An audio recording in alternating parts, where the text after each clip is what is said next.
In the heavenly realm high above the clouds, there lived a radiant maiden named Zhīnû, the Weaver Girl. She was the youngest daughter of the celestial empress, and one of the most gifted beings in the sky. Her task was noble and divine. Each day, from dawn until twilight, she sat beneath a glowing willow tree and wove the very fabric of the universe. Her loom was no ordinary loom. It shimmered with starlight, each thread a glowing strand of the cosmos. With graceful fingers, Zhīnû spun the clouds into silken tapestries, colored the sky with hues of sunrise and dusk, and stitched constellations into their eternal paths. The empress praised her work, for it brought beauty and order to the heavens. But despite her divine purpose, Zhīnû often gazed down at the mortal world with longing. Far below, the mortal world pulsed with life. Birds darted between trees, rivers flowed with laughter, and humans lived messy, beautiful lives filled with joy, sorrow and love. Zhīnû watched them dance and cry, build and dream, fall in love and hold hands under the moonlight. Her chest ached with a desire she could not name. She knew nothing of love. Not truly. Her world was duty and divinity, predictable and perfect. One twilight, as the sky faded from peach to indigo, she dared to pause her weaving. She laid down her shuttle and let the stars drift unguided for a moment. Then she stepped away from the loom and walked to the edge of the heavens, where the clouds gave way to the mortal world below. There, across the sky, glimmered the Silver River, the Milky Way as humans called it, its waters glowing with celestial light. She had always been told never to cross it. But Zhīnû was curious, and curiosity is the first stirring of longing. She whispered to the wind, "What is it like, to walk on earth? To feel the grass beneath your feet? To laugh freely and love?" No one answered. Until the next morning. For the first time in her existence, Zhīnû did not return to her loom. The empress noticed. The stars were slightly out of place, and the clouds moved without their usual grace. Her daughter had vanished, but Zhīnû had crossed the Milky Way on a ribbon of moonlight, descending to earth in the form of a gentle maiden, hidden beneath a straw hat and a plain robe. On the green hills of the mortal world, where the wind danced through bamboo and the sun kissed rice paddies with golden warmth, lived a humble cowherd named Niúláng. He had no riches, no noble blood, and no family save for an old ox and a small, crumbling cottage on the edge of a forest. Though his life was simple, Niúláng was content. Each morning he would lead his ox to graze on the hillside, singing quiet songs to the clouds, and carving little animals from wood. The villagers knew him as kind-hearted and honest, always willing to help, whether it was lifting a fallen basket or guiding lost travelers. But in truth, Niúláng was often lonely. His parents had passed when he was young, leaving him to survive with only the ox, who, curiously, seemed to understand human words and emotions more than any ordinary beast. The ox's eyes glowed with a mysterious intelligence, and though it could not speak, it stayed close to Niúláng, as if watching over him. One summer afternoon, as Niúláng sat beneath a peach tree, whittling a flute, the ox suddenly stopped grazing and raised its head. Its ears twitched, and its eyes turned toward the forest stream. Niúláng followed its gaze. There, just beyond the trees, was a girl, a stranger. She was kneeling beside the stream, her hands cupping water to her lips. Her robe shimmered as though woven from moonlight, and her long black hair glistened like silk. She looked up, startled to see him watching. Niúláng stood quickly, embarrassed. I didn't mean to frighten you." The girl rose slowly, brushing the grass from her sleeves. "You didn't, I was just thirsty."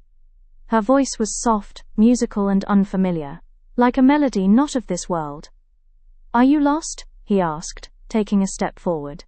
"These woods can be confusing. I can help you find your way." She hesitated. "No, I came here to see the world, just for a little while." Niúláng smiled. He didn't press her. "Well then, welcome, I'm Niúláng, and this is my ox." She tilted her head curiously at the animal. "He's not like other oxen." "I've always thought so too," Niúláng chuckled. "Would you like something to eat?" And so he led her to his tiny home. He offered her fresh peaches, wild rice cakes, and a bowl of warm tea sweetened with honey. The girl sat cross-legged on a reed mat, sipping slowly, her eyes wide at the simplest of things. A dragonfly on the window, a sparrow's song, the warmth of the sun through the leaves. "I've never tasted honey before," she whispered. Niúláng raised an eyebrow. Never, she smiled. Where I'm from, there is no need for food. She spoke in riddles, but Niúláng didn't mind. He liked the way she watched the world with wonder, like everything was a miracle. As the sun began to set, she turned to him and asked, "Would it trouble you if I stayed for a while?" Niúláng blinked, surprised. "Of course not. You're welcome as long as you'd like." She bowed her head. "Then I will." That night, under a canopy of stars, the girl lay beneath the old peach tree, and Niúláng brought her a blanket. She held it like treasure, marveling at the way it wrapped around her. Before drifting to sleep, she whispered, "My name is Zhīnû." Niúláng whispered back, "It's a beautiful name." Days turned to weeks, and the girl who had once woven stars now woke each morning to birdsong and the smell of wood smoke. Zhīnû stayed with Niúláng in his modest home by the forest's edge. She helped him draw water from the well, learned to cook wild herbs, and laughed at his clumsy jokes. Her once pale hands, delicate from divine weaving, grew calloused from work, yet she wore her new life like a song. To Niúláng, it was as if spring had settled into his home. He had never known such joy, the kind that was quiet and steady, like sunlight through leaves. He watched her walk barefoot through the garden, picking flowers, or marvel at a raindrop clinging to a blade of grass, and his heart ached with a tender, growing love. They shared meals beneath the stars, talking of dreams and stories. She never revealed who she truly was, not fully. But sometimes, in the hush before sleep, she would speak of a sky far above, of a loom that could weave the winds, and of a duty she had left behind. Niúláng listened, not understanding all the words, but understanding her heart. Seasons passed. In summer, they danced barefoot in the rain. In autumn, they harvested wild persimmons and roasted chestnuts by the fire. In winter, they sat huddled beneath thick blankets, watching frost-etched patterns on the window, her head resting on his shoulder. And in spring, the world bloomed around them. So did their love. One morning, as cherry blossoms fluttered like snow around them, Niúláng took her hands in his. "I don't know where you came from," he said softly. "And maybe someday you'll leave again. But if you stay, if you choose to stay, I want to be by your side." Zhīnû looked at him, tears glistening in her eyes. "I want to stay. I choose this, I choose you." Soon after, they were wed beneath the very peach tree where they first met. The ceremony was simple, witnessed only by the ox, the birds, and the wind. Niúláng carved her a wooden comb, and she gifted him a small silver hairpin from her robe, a token of her past, now a promise for their future. They built a life rich in love but modest in means. Together, they planted a garden and raised a small flock of chickens. And not long after, Zhīnû bore him twins, a boy and a girl, bright-eyed and laughter-filled. Their cottage rang with children's giggles and the hum of lullabies. Zhīnû had never known such happiness, not even in the heavens. But sometimes, she would gaze up at the Milky Way and grow quiet.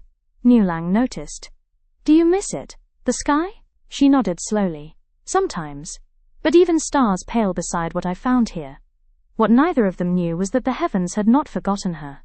Each time she looked skyward, the stars seemed to shift uneasily. The loom remained silent. The constellations wandered, and clouds wove themselves into strange, tangled shapes. The celestial empress watched from her palace and grew concerned. Her daughter had defied the order of the universe, and though Zhīnû's heart now beat in rhythm with the earth, the heavens would soon come calling. High above the earth, the heavens stirred. The stars no longer spun with grace.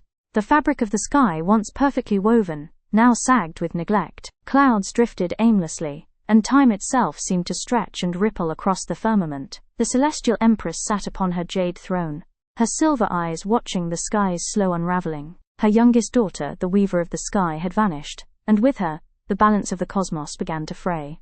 One morning the empress summoned the wind spirits and the thunder guardians. "It is time," she said, her voice cold as moonlight. "She has forgotten her place." With a wave of her sleeve, she tore open the veil between worlds, and peered down to earth. There, amidst cherry blossoms and laughter, was Zhīnû, her divine daughter, laughing as she chased her children through a field of golden wheat. The empress's face darkened. Love was never meant for immortals. It was too wild, too consuming. It pulled them from their duty and diluted their essence. "I gave her eternity," she whispered, "and she chose a fleeting dream. With thunder rumbling across the sky, the Empress sent forth the cloud soldiers to retrieve her daughter. Blank. It began on a quiet summer morning. Niúláng and Zhīnû were tending to their garden when the ox suddenly bellowed. A deep, trembling sound. The sky darkened, though no storm had been forecast. Wind tore through the trees, snapping branches like twigs. The children clung to Zhīnû's robe, eyes wide with fear. Then came the roar of hooves, not earthly ones, but made of cloud and wind. From the heavens descended warriors of mist and starlight, riding silver beasts that shimmered like lightning. They circled the house, their leader stepping forward, cloaked in robes of shifting vapor. "You have been summoned," the commander announced, "by order of the Celestial Empress." Zhīnû clutched her children tightly. "No, please, not now, not yet." Niúláng stepped in front of her. "She belongs here, she is my wife, she is their mother."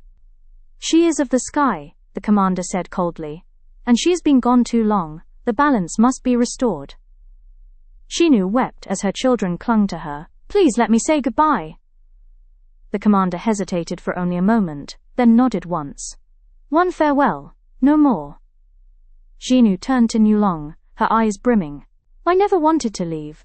Every thread I wove in heaven meant nothing compared to what I found with you." Niúlāng's hands trembled. "Then stay. We'll run. We'll hide." "They'll find me," she said softly. "They are part of me, just as you are." She knelt and held her children close, whispering a lullaby that only stars remember. Then she rose, kissed Niúlāng's hands, and placed her silver hairpin in his palm. "I love you," she said, voice cracking. And then, before the sun could rise fully over the hills, the wind swallowed her up. She was gone. The sky cleared as if nothing had happened. But everything had changed. blank. For days, Niúláng wandered the hills in silence, the children sleeping by his side beneath the stars. He told them stories of their mother, the goddess who danced among mortals, who had made even the stars jealous. He showed them the hairpin and said, "She loved us more than the sky." Then, one night, as they lay beside the old ox, the creature spoke. Not with words but through thought, deep, ancient, echoing. "I was once a star being too," the ox said, its voice rumbling in Niúlāng's heart. "A guardian of the southern sky. I was cast down for my pride. But I have watched over you, waiting for this day." Niúláng blinked, stunned. The ox continued. "There is a way to reach her, but it is not without risk."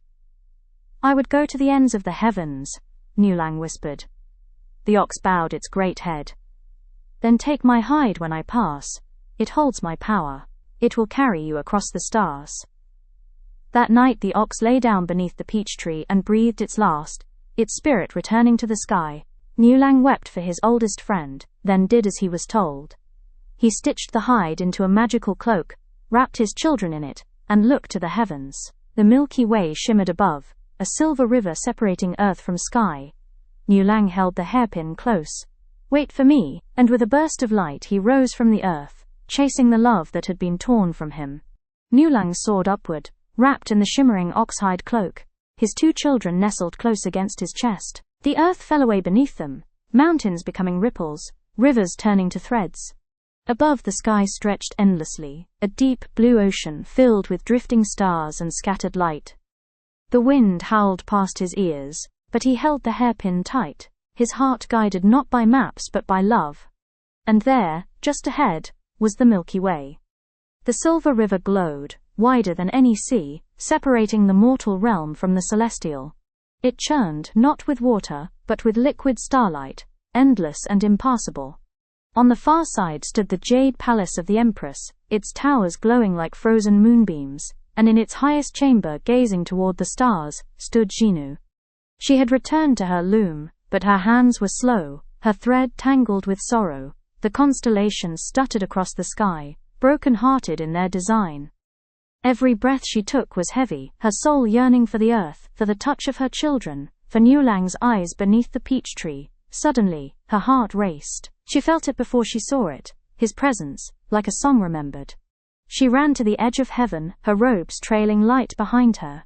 Across the Milky Way she saw them, Niúláng holding their children, standing at the very edge of the sky.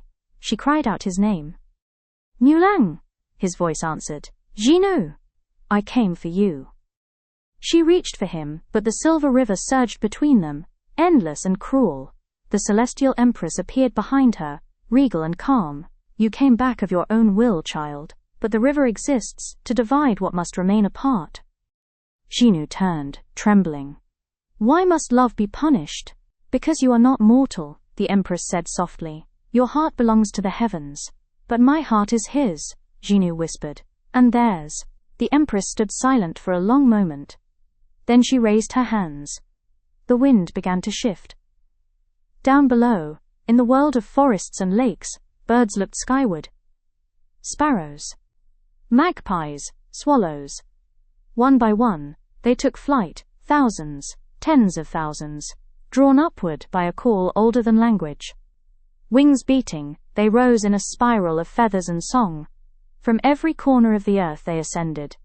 When they reached the Milky Way, they did something no being had ever dared. They formed a bridge. Wing to wing, the birds linked themselves across the silver river.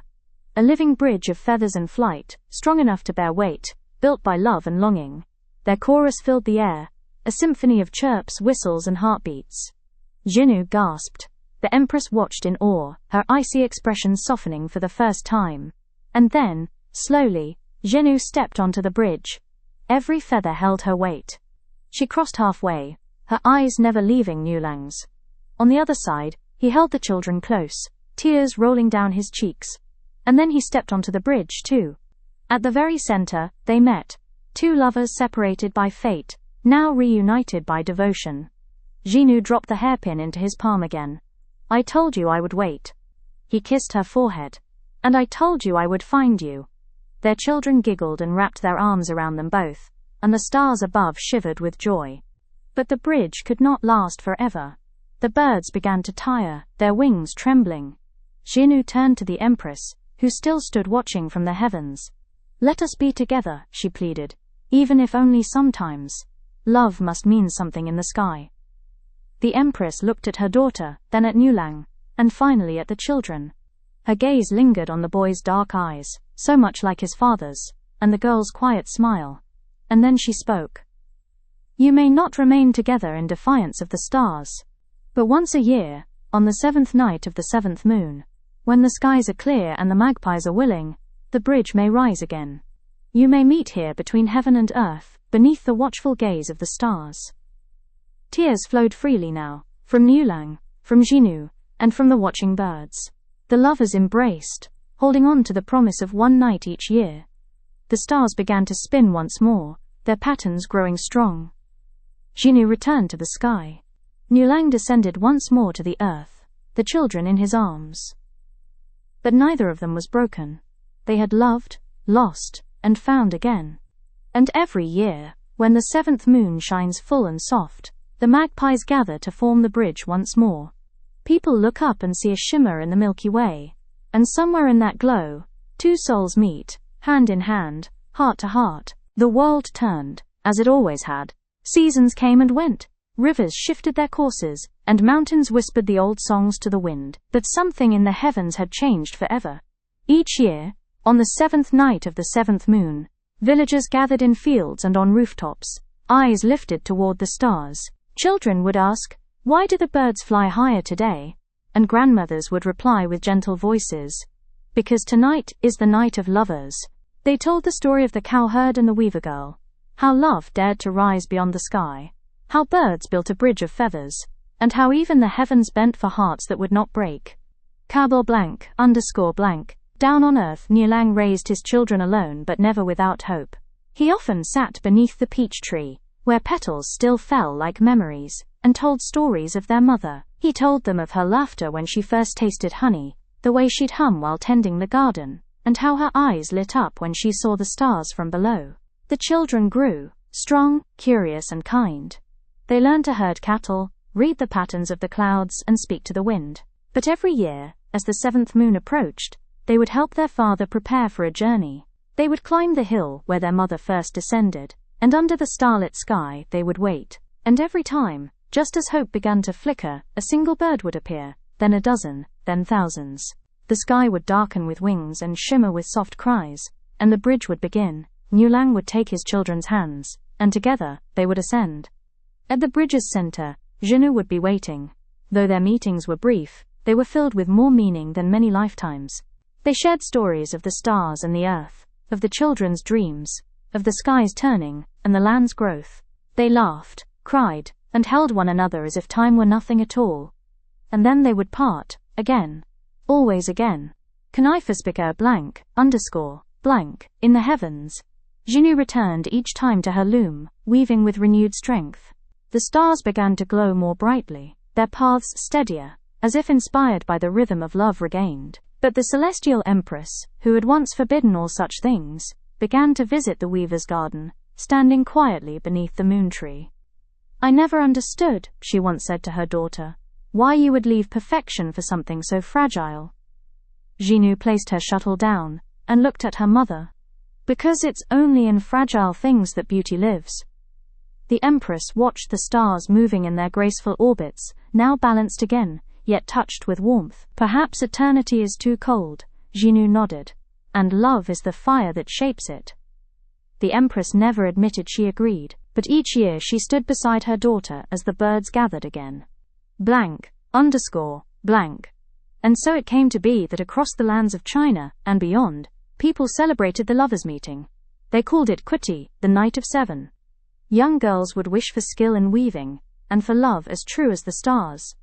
Couples placed lanterns in the river, watching them float toward the heavens. Poems were whispered, songs sung to the moon, and magpies honored for their gift of wings. In Japan, they called it Tanabata. In Korea, Chilseok. Different names. But the same sky. The same story. The same lesson. Blank, underscore, blank. For the story of Niúláng and Zhīnû is more than myth. It is a reminder that love, even when forbidden, even when parted by rivers of light or thrones of power, finds a way. That devotion can build bridges, even from wings and wishes, that time does not diminish what is true, and that sometimes, once a year, a single night is enough. So look up, dear dreamer. When the seventh moon is high, and the stars shimmer like tears held back, listen for the flutter of wings across the sky, and know that love,